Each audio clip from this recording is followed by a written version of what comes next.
El Movimiento La Red le da la bienvenida a su encuentro semanal.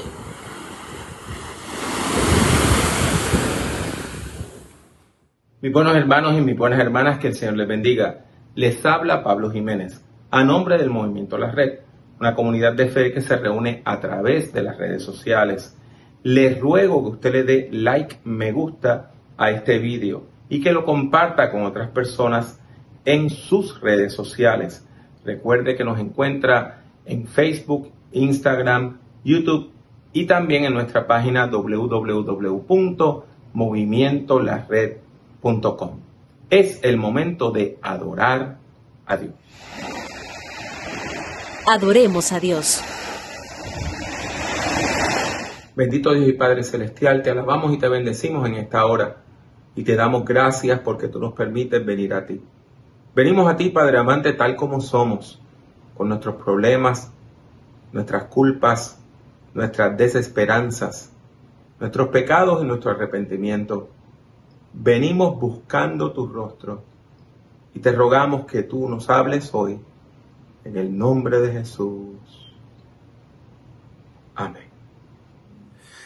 El apóstol Pablo, en su carta a los Romanos capítulo 12, inspirado por el Espíritu Santo, les dice: ruego pues por las misericordias de nuestro Señor Jesucristo que presentéis vuestros cuerpos en sacrificio vivo, santo y agradable, que es vuestro culto racional. Este es un pasaje que realmente impacta nuestras vidas, porque bajo esta verdad nosotros entendemos que Dios no quiere momentos de adoración, Dios no quiere momentos de comunión, Dios no quiere momentos de entrega, Dios quiere vidas de adoración, Dios quiere vidas rendidas, entregadas en adoración a Él, en una comunión con Él. Y me gusta porque algunos, investigando al respecto, es eso que dice, es vuestro culto racional, quiere decir, es vuestra presentación diaria, es una vida constante, es una constante entrega delante de Él, que podamos nosotros entonces vivir rendidos ante el Señor, vivir humillados delante de su presencia y vivir en una comunión con Él, para nosotros poder rendirle nuestras vidas en adoración.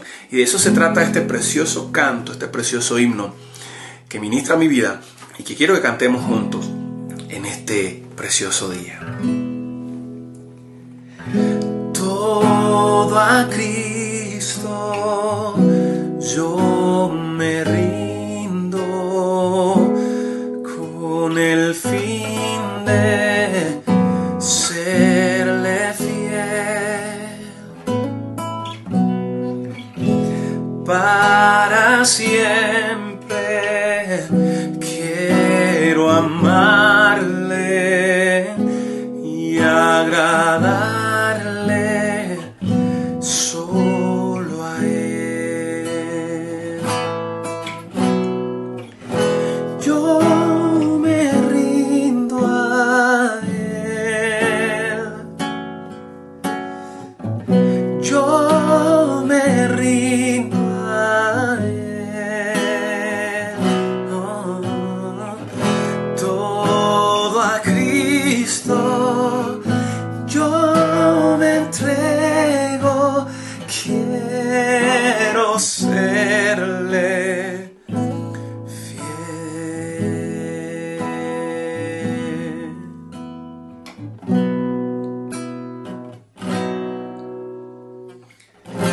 Todo a Cristo yo me rindo, a sus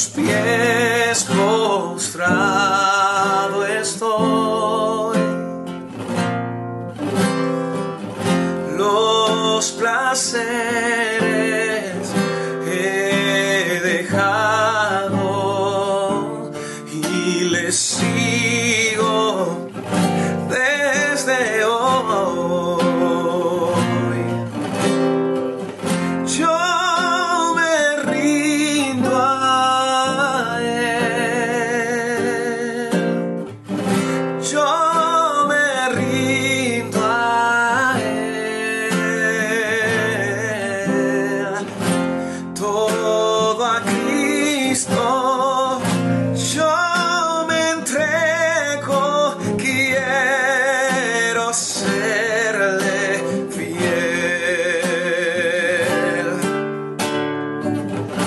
Yo me rindo a Él, yo me rindo a Él, todo a Cristo yo me entrego, quiero serle fiel,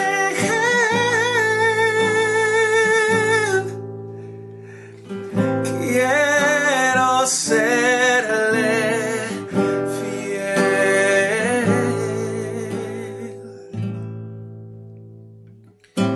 quiero serle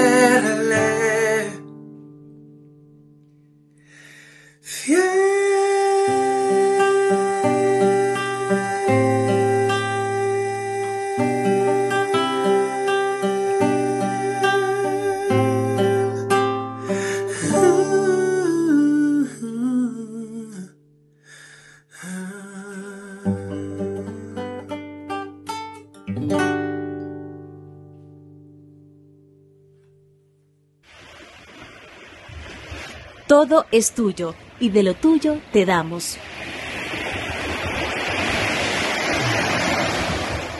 ¿Conoce usted la Gran Comisión? La Gran Comisión es el nombre que se le ha dado a los versículos finales del Evangelio según San Mateo. La Gran Comisión contiene los mandatos que el Cristo resucitado le dejó a la Iglesia antes de ascender a los cielos. El texto dice: pero los 11 discípulos se fueron a Galilea, al monte que Jesús les había señalado. Cuando lo vieron, lo adoraron, pero algunos dudaban. Jesús se acercó y les dijo: toda autoridad me ha sido dada en el cielo y en la tierra. Por tanto, vayan y hagan discípulos en todas las naciones. Bautícenlos en el nombre del Padre, y del Hijo, y del Espíritu Santo. Enséñeles a cumplir todas las cosas que les he mandado, y yo estaré con ustedes todos los días hasta el fin del mundo. Amén. ¿Qué nos ordenó hacer Jesús? Jesús nos ordenó ir a todas las naciones, hacer discípulos, bautizar a los nuevos creyentes y enseñarles a cumplir los mandamientos de Jesús. ¿Cómo puede usted alcanzar el mundo de habla hispana? ¿Cómo llegar a América del Sur, Centroamérica, el Caribe de habla hispana, España y las comunidades de habla hispana en los Estados Unidos? Por medio del movimiento La Red, usted puede llegar a todos los rincones de habla hispana que están conectados al Internet. Únase al movimiento La Red por medio de nuestra página web y apóyenos con sus ofrendas. Para ofrendar al Movimiento La Red, todo lo que tiene que hacer es visitar nuestro portal movimentolared.com. Busque el botón de donaciones y allí podrá hacer su ofrenda de una manera segura. Le agradecemos su apoyo. Que Dios les bendiga siempre. Movimiento La Red. Espiritualidad, discipulado, liderazgo. Escuchemos palabras de vida. Cuando usted empieza a leer la Biblia y lee el libro de Génesis que nos habla de la creación, inmediatamente encuentra toda una serie de historias fundamentales que nos hablan de cómo surge el mundo, cómo surge la humanidad, cómo surgen los idiomas, cómo surge el pueblo de Israel.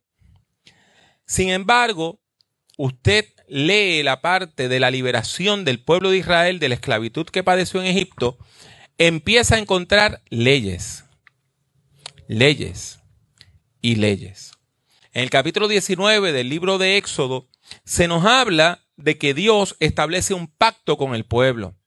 Y ese pacto, Dios hace una promesa al pueblo. Cuando usted entra en un pacto es básicamente un contrato, ¿verdad? Igual que en cualquier contrato, usted tiene derechos y tiene responsabilidades. Pues, ¿qué es lo que nosotros encontramos? En ese pacto del capítulo 19 del libro de Éxodo, Dios le hace una promesa al pueblo. Que si ellos permanecen fieles a Dios, Dios les va a hacer reyes y sacerdotes. Un real sacerdocio para él. Y esa frase de real sacerdocio, de reyes y sacerdotes, se sigue repitiendo en el Antiguo Testamento y en el Nuevo Testamento. Ahora bien, ¿en qué consistía entonces la responsabilidad de la gente? ¿Verdad? Si Dios decía, mi responsabilidad es hacerlos ustedes reyes y sacerdotes, ¿cuál era la responsabilidad de la gente? La responsabilidad de la gente era obedecer la ley de Dios. Y esa ley es muy amplia. En total tiene más de 600 preceptos. Sin embargo, se destacan 10 mandamientos. Y lo que usted encuentra en el capítulo 20, inmediatamente después que el pueblo acepta el pacto, es los 10 mandamientos. A nadie le gustan las leyes. Sobre todo en esta generación. Nosotros vivimos en un mundo donde a la gente no le gustan las leyes. Y donde nosotros reclamamos que nos den libertad y nos quiten regulaciones. Muchas personas ven a Dios como un aguafiesta. ¿Y por qué me tiene que dar leyes? ¿Y por qué eso es pecado? Sin embargo, el hecho es que nosotros necesitamos leyes para vivir. Los seres humanos necesitamos reglas para vivir. Si no, siempre va a haber una persona que va a romper todas las reglas y le va a dañar la fiesta a todo el mundo. Ahora bien, cuando nosotros vamos a la Biblia, esas leyes no son nada más de cómo usted trata al vecino. Se habla de eso. No es nada más de quién puede tener qué cosa. Se habla de eso. Pero la ley principal lo que regula es nuestra relación con Dios. Nuestra relación con Dios. Por eso el primer mandamiento, ¿qué es lo que dice? No tendrás otro Dios. No tendrás otro Dios. Y no te harás imagen de otro Dios. Y no adorarás a otro Dios. Porque el Dios de Israel, el Señor, es tu único Dios. Nosotros somos personas cristianas. La inmensa mayoría de nosotros no somos judíos y no tenemos sangre judía, y no tenemos herencia judía. Así que cuando venimos a la iglesia y leemos el Antiguo Testamento por primera vez, pues encontramos todo este rollo de leyes y qué hacer con ellas.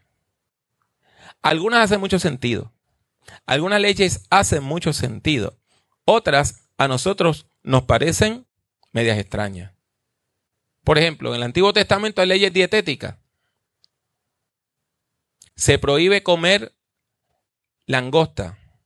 Se prohíbe comer el camarón. Y usted dirá, pero qué rico, ¿y por qué se lo prohíbe? Muy fácil. Porque había gente que se lo comía y se moría.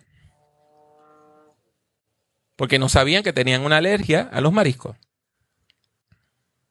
Así que, como no se sabe quién la tiene y quién no la tiene, y nadie había inventado el Benadryl, pues la ley dice, pues esto no se lo puede comer nadie, porque si no vamos a estar perdiendo una de cada 20 o 30 personas que coman.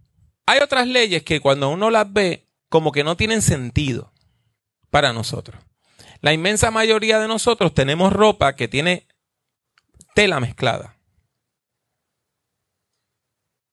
Algodón y lana, tela sintética como el poliéster, el rayón con algodón.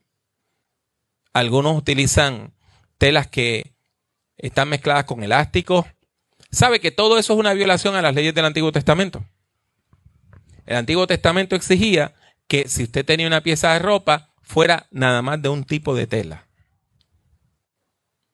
Y eso a nosotros como que no nos hace mucho sentido. Yo todavía no le he encontrado el sentido a por qué eso tenía que ser así en el mundo antiguo. Así que cuando nosotros los cristianos leemos el Antiguo Testamento y decimos, ¿para qué sirve esto?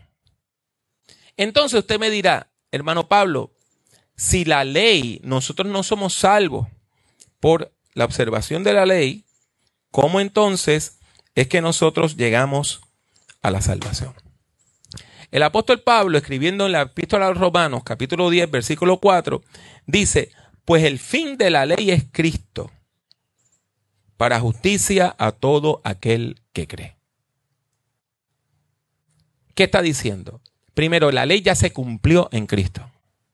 La ley está cumplida en Cristo. Por lo tanto, la ley está terminada en Cristo.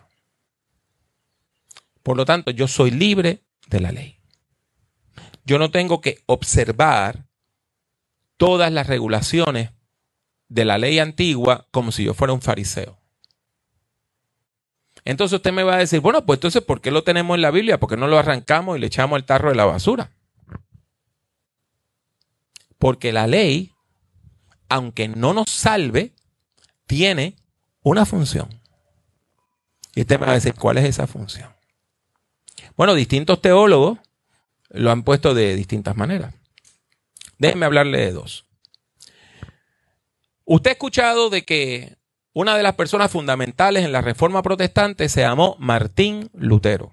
¿Verdad que sí? Ese nombre, la mayor parte de la gente lo reconoce como una figura histórica. Lutero vivía atormentado por sus pecados. Entonces se confesaba compulsivamente. Se confesaba compulsivamente. Y entonces cuando salía de la confesión, ay, ya estoy perdonado. Tenía un mal pensamiento, ya me condené otra vez. Y de nuevo para el confesorio. Y usted se puede imaginar, los confesores de ahí viene Lutero otra vez. ¿Y qué pasó? No, mire que tuvo un mal pensamiento, muchachos, no te preocupes. Mire, dite 2 Padre Nuestros, 3 Ave María. Pero él vivía atormentado. Y él era profesor de teología. Y un día leyendo la epístola a los romanos, encuentra en el capítulo 1 el texto que dice, porque no me avergüenzo del evangelio, porque es poder de Dios para salvación de todo aquel que cree. El judío primeramente y también el extranjero. Y la justicia de Dios se revela de tal manera que podemos decir que el justo por la fe vivirá. Eso es una cita del libro de Habacuc. Habacuc es uno de los profetas del Antiguo Testamento. Y ahí él comprendió que la salvación es por fe, no es por obra. Y comenzó toda una revolución teológica. Pero el primer revolucionado fue él. Él cambió.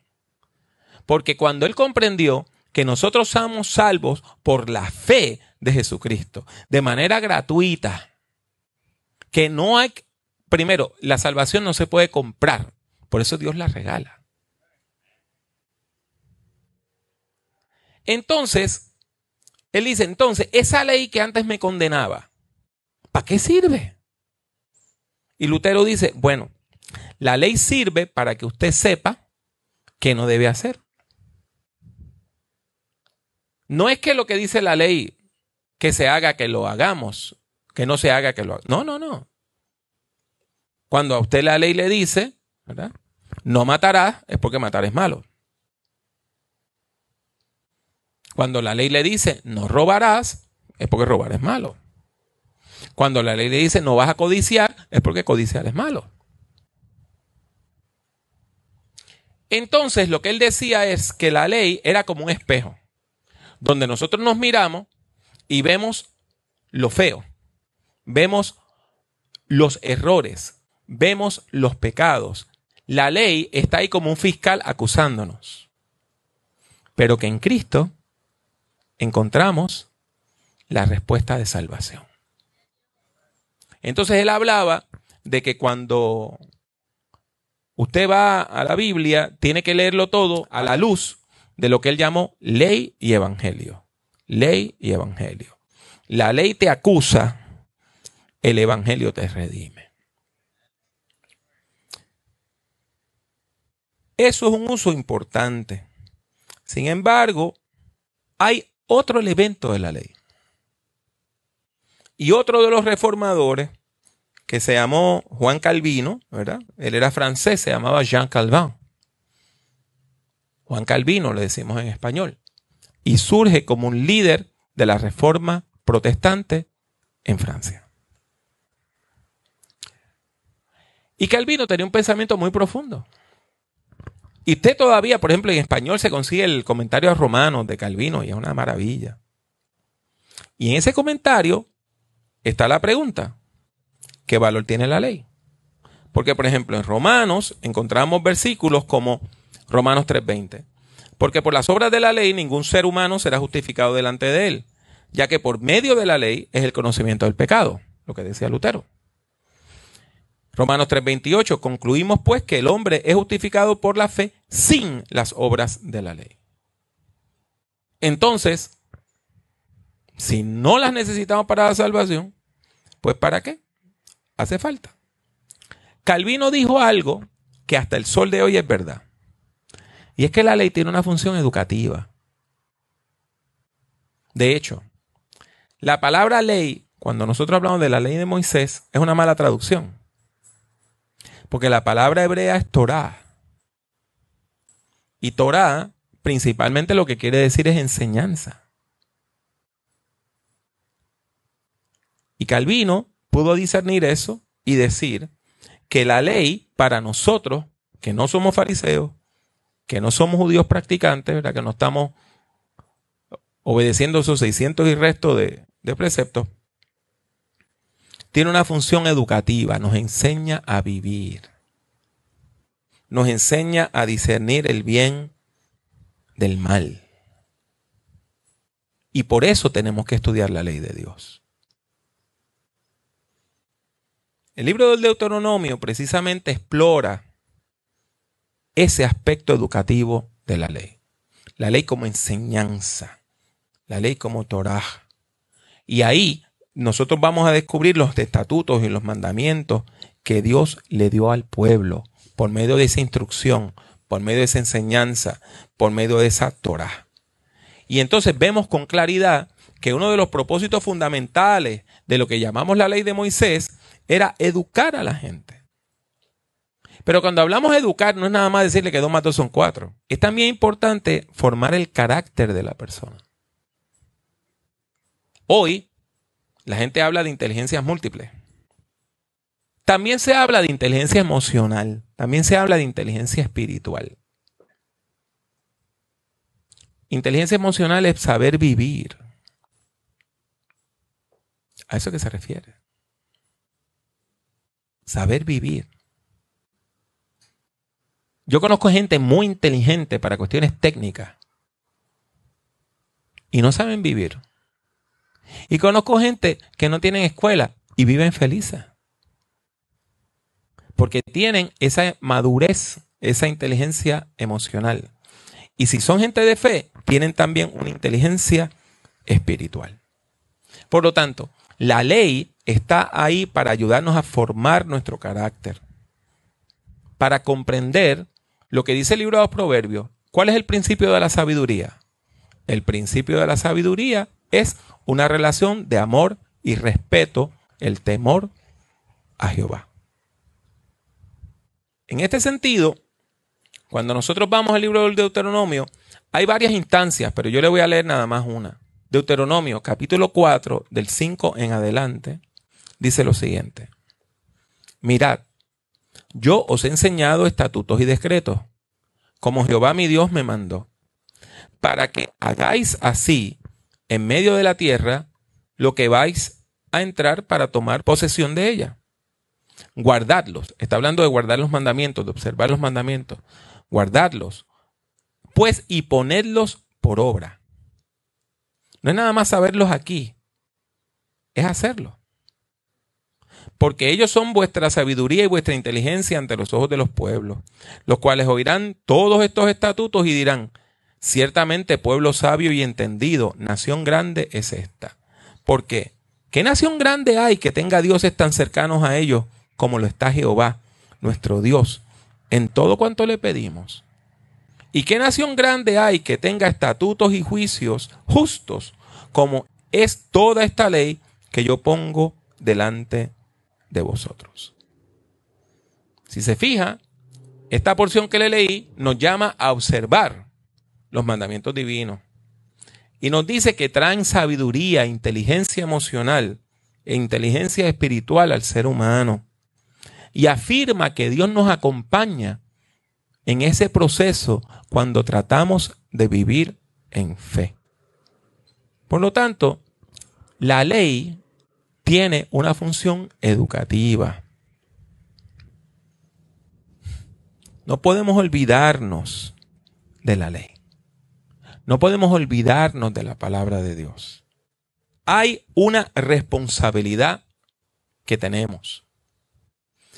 Y esa responsabilidad no es nada más que nosotros vamos a recordar y obedecer la ley, irnos para nuestra casa. Hay una responsabilidad educativa. Nos toca a nosotros enseñar esta ley y este mensaje a las nuevas generaciones.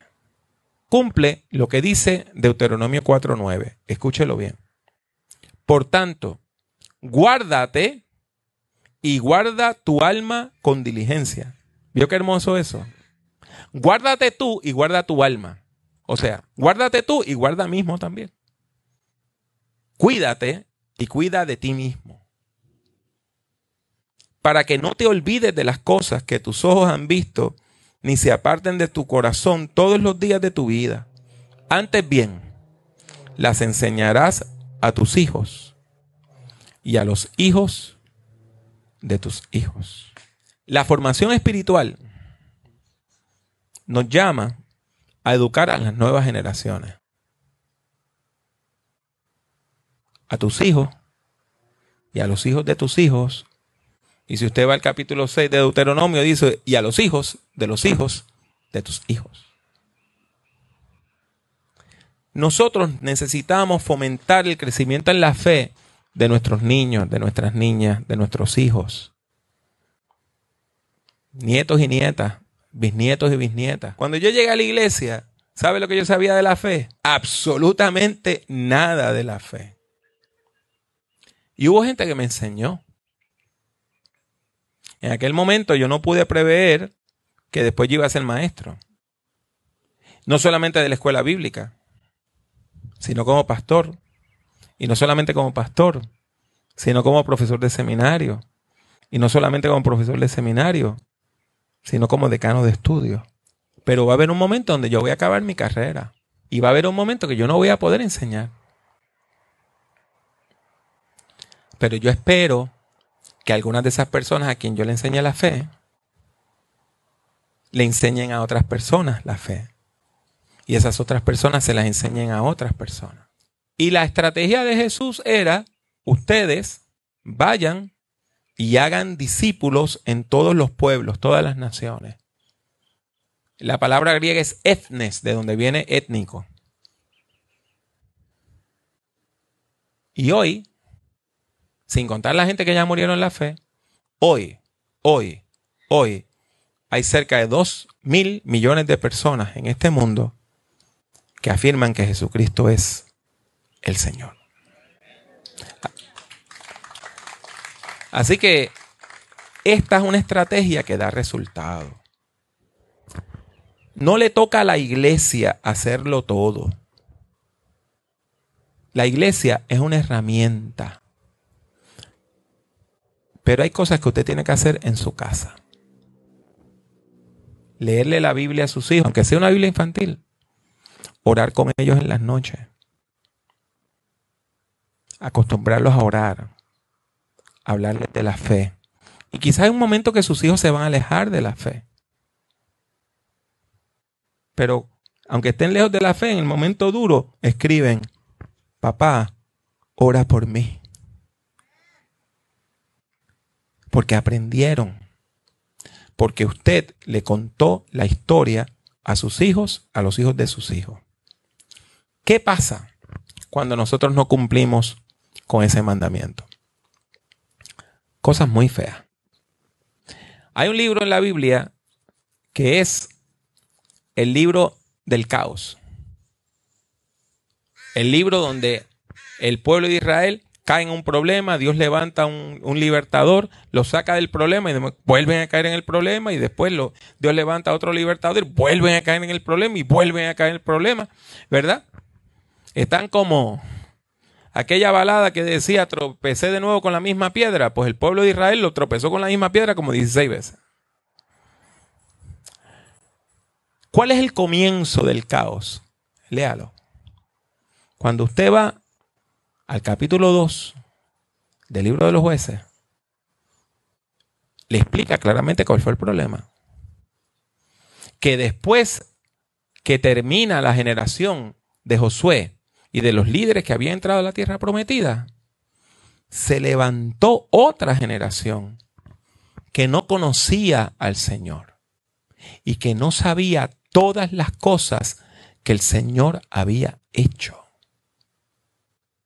Cuando usted falla en la transmisión de la fe, tenemos caos. Todo esto que tú has oído, no solamente basta que lo guardes tú, sino que se lo tienes que decir a las nuevas generaciones, a tus hijos y a los hijos de tus hijos.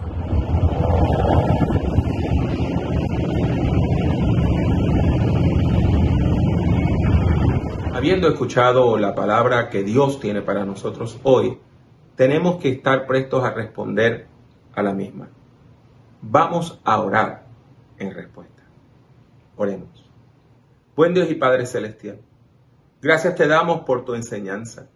Gracias te damos porque tú nos formas en la fe. Gracias te damos, Padre, porque así como el artesano toma una vasija de barro que está fresca y la rompe para hacerla de nuevo, nosotros necesitamos que tú nos formes. Ayúdanos, Padre amante, no solamente a ser formados, sino también a formar a las nuevas generaciones para que se acerquen más a ti. Te lo rogamos, Señor, en el nombre de Jesús. Amén.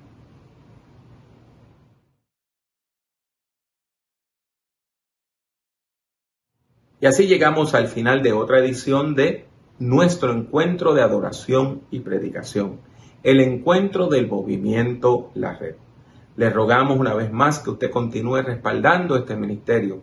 Los martes a las 7:30 presentamos vídeos educativos y los jueves a las 7:30 tenemos nuestro servicio de oración en vivo por medio de nuestra página de Facebook.